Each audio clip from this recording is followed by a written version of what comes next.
Assalamualaikum warahmatullahi wabarakatuh. Kami dari kelompok 2 manajemen, yaitu mata kuliah manajemen strategik yang diampu oleh dosen pengampu Ibu Nindya Nuriswati Laili.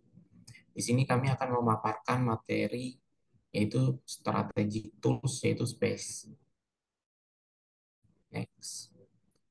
Sebelum memaparkan materi, uh, ada anggota kami yaitu Ataya Naswana Rulita, Mbak Herbie Hasnanisa Zahra Nova Kirana, dan ada Amara Wilujeng, ada Hervina Putri Oktaliva, Setia Ningtyas, dan saya sendiri Ubaidullah. Untuk materi pertama dipersilakan untuk. Baik, terima kasih atas waktunya. Di sini saya akan menjelaskan pengertian dari matrik SPACE itu sendiri. SPACE sendiri merupakan Strategic Positioning and Action Evaluation yang merupakan alat yang digunakan perusahaan untuk menentukan strategi yang paling sesuai dengan situasinya.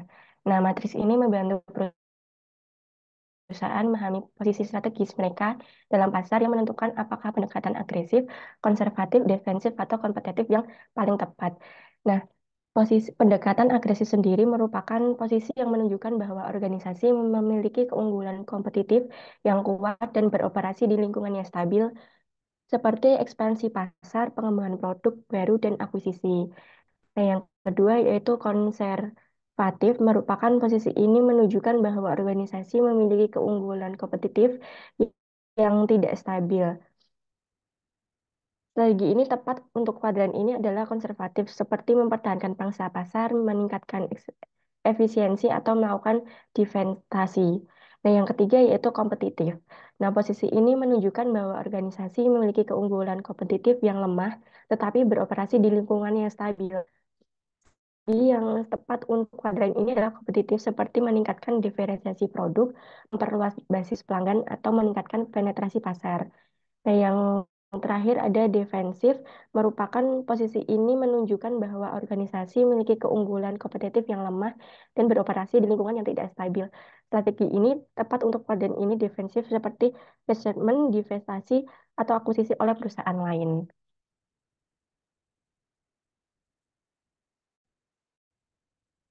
Nah, selanjutnya matrix space ini memiliki dua sumbu, yaitu sumbu vertikal dan sumbu horizontal, yang memiliki dimensi internal atau eksternal perusahaan. Dimensi internal mencakup kekuatan finansial dan keunggulan kompetitif, sementara dimensi eksternal mencakup stabilitas lingkungan dan kekuatan industri. Nah, selanjutnya ada penerapan space sendiri, ada tiga. Yang pertama yaitu penentuan posisi. Strategi space ini membantu perusahaan memahami posisinya dalam pasar dengan menganalisis dimensi internal dan eksternal, menentukan posisi mereka dibandingkan pesaing. Yang penerapan yang kedua yaitu panduan keputusan. Dengan mengetahui posisi strategis, perusahaan dapat memilih strategi yang tepat, agresif, kompetitif, defensif, atau konservatif seperti yang saya sudah jelaskan sebelumnya. Itu strategi space ini memungkinkan perusahaan identifikasi kekuatan, kelemahan, ancaman, dan peluang, membantu merumuskan strategi yang optimal, kekuatan dan peluang, serta mengurangi kelemahan dan ancaman. Selanjutnya, saya serahkan ke rekan saya. Terima kasih.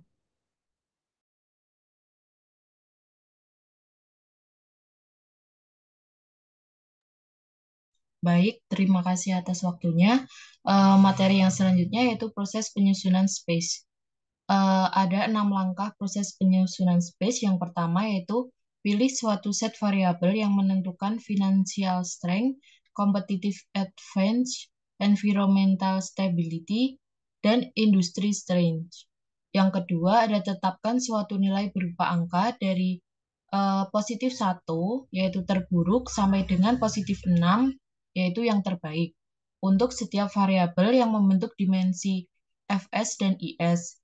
Kemudian tetapkan suatu nilai berupa angka dari negatif 1 yaitu terbaik sampai dengan negatif 6 yaitu terburuk untuk setiap variabel yang membentuk dimensi Es dan Ca.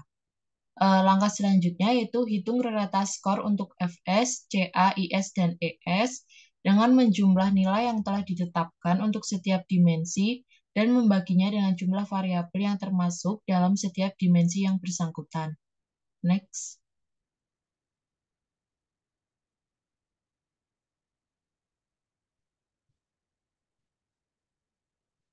Langkah yang keempat yaitu mencantumkan rata skor untuk Fs, Ca, Is, dan Es pada sumbu yang bersangkutan dalam space metrik.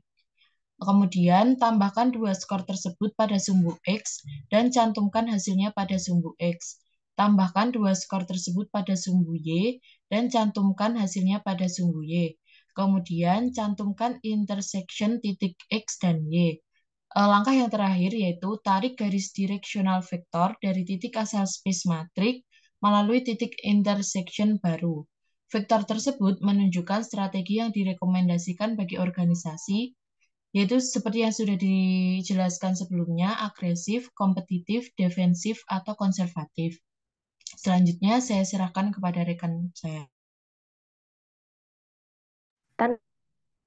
Oke, di sini saya akan melanjutkan yaitu matrix space.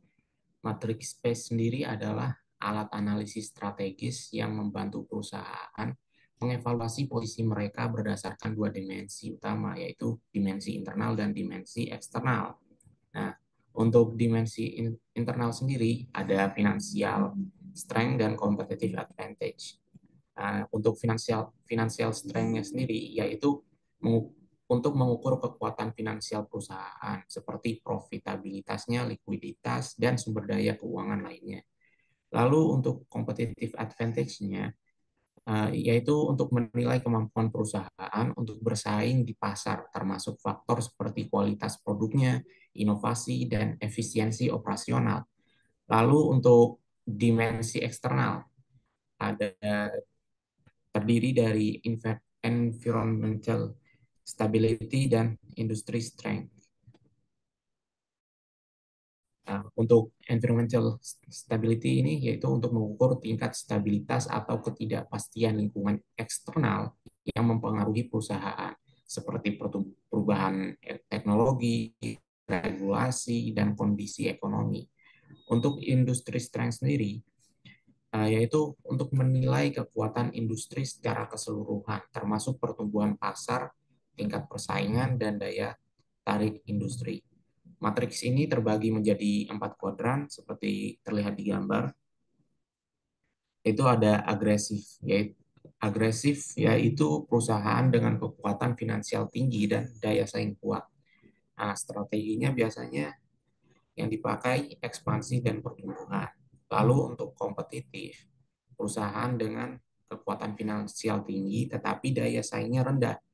Strategi yang cocok dipakai untuk kompetitif ini memperkuat keunggulan kompetitif. Lalu untuk yang defensif, perusahaan dengan kekuatan finansial dan daya saingnya rendah. Maka strategi yang pantas yaitu penghematan dan rasionalisasi sumber daya. Untuk yang terakhir konservatif, perusahaan dengan kekuatan finansial rendah tetapi daya saingnya tinggi. Strategi yang cocok dipakai untuk konservatif ini yaitu meningkatkan efisiensi dan stabilitas operasional. Oke, mungkin bisa dilanjutkan. Untuk selanjutnya ada faktor-faktor sumbu ruang matriks, yang dimana terdapat internal dan eksternal. Untuk yang internal, kekuatan keuangan atau financial strength, yang dimana menunjukkan sebuah kemampuan keuangan organisasi untuk menggambarkan strategi yang efektif. Selanjutnya ada kompetitif, yang dimana menunjukkan kelebihan yang dimiliki organisasi dalam mempertahankan posisi kompetitif dalam industri. Selanjutnya ada dimensi eksternal, stabilitas lingkungan, yang dimana menunjukkan adanya tingkat stabilitas lingkungan bisnis, termasuk perubahan pasar, teknologi, dan kebijakan dari pemerintah. Selanjutnya ada kekuatan industri, untuk menunjukkan kekuatan industri secara keseluruhan, termasuk kompetitor, pasar, dan teknologi yang digunakan. Dalam tabel tersebut terdapat posisi strategi internal dalam kekuatan keuangan atau financial strength, yaitu return of investment. Selanjutnya ada leverage, likuiditas modal kerja, arus kas, kemudahan keluar dari pasar, resiko yang terlibat dalam pasar.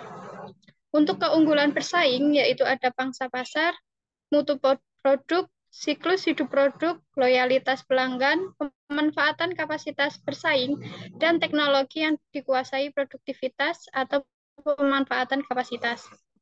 Dalam stabilitas lingkungan, di posisi strategi eksternal, yaitu merupakan perubahan teknologi, tingkat inflasi, variabilitas permintaan, rentang harga dari produk yang bersaing, hambatan untuk masuk dalam pasar, tekanan persaingan, dan elastisitas harga dari permintaan. Untuk yang terakhir yaitu kekuatan industri, dengan adanya potensi pertumbuhan, potensi laba, stabilitas keuangan, teknologi yang dikuasai, pemanfaatan sumber daya, intensitas modal, kemudahan masuk ke dalam pasar, dan kendalinya atas pemasok dari distributor. Untuk materi selanjutnya akan dilanjutkan rekan saya. Baik, untuk selanjutnya yaitu manfaat dari menggunakan matrix space. Yang pertama yaitu membantu merumuskan strategi yang tepat dengan memberikan pandangan yang jelas mengenai posisi perusahaan di pasar. Yang kedua yaitu memberikan analisis menyeluruh terhadap beberapa faktor yang memengaruhi perusahaan yang mencakup dimensi internal dan eksternal. Dan yang terakhir yaitu memberikan fleksibilitas dalam pengambilan keputusan strategi, baik di agresif, kompetitif, defensif, dan konservatif.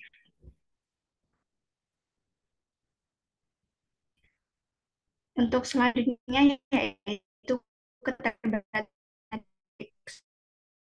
Pertama yaitu matrix space hanya merupakan gambaran singkat tentang waktu. Selanjutnya, terdapat lebih dari 4 dimensi yang dapat atau harus dinilai oleh perusahaan. Selanjutnya, vektor arah bisa jatuh langsung pada suatu sumbu atau bahkan tidak kemana-mana jika koordinatnya 0,0. Selanjutnya yaitu implikasi dari sudut tepat vektor dalam kuadran tidak jelas. Selanjutnya, daya tarik relatif dari strategi alternatif yang dihasilkan masih belum jelas. Yang terakhir yaitu faktor utama yang mendasari internal dan eksternal tidak dipertimbangkan secara eksplisit. Berikut adalah contoh matriks dari Domino's Pizza. Kami mengambil sumbernya dari buku Strategi Manajemen A Competitive Advantage Approach, Concepts and Cases. Selanjutnya,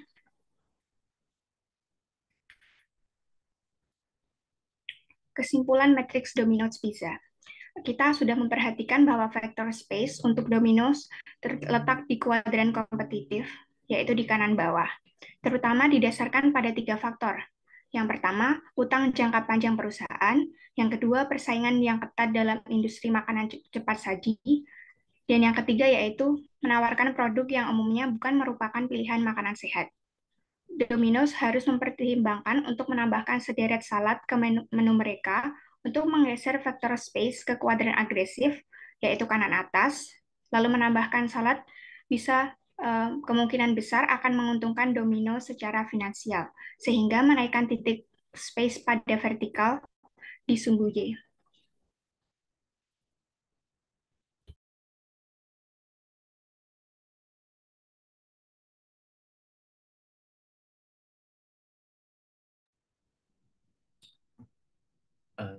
Mungkin itu saja yang dapat kami sampaikan. Jika ada kurangnya, kami mohon maaf. Semoga yang kami sampaikan bisa bermanfaat dan berguna. Itu saja mungkin. Terima kasih. Wassalamualaikum warahmatullahi wabarakatuh.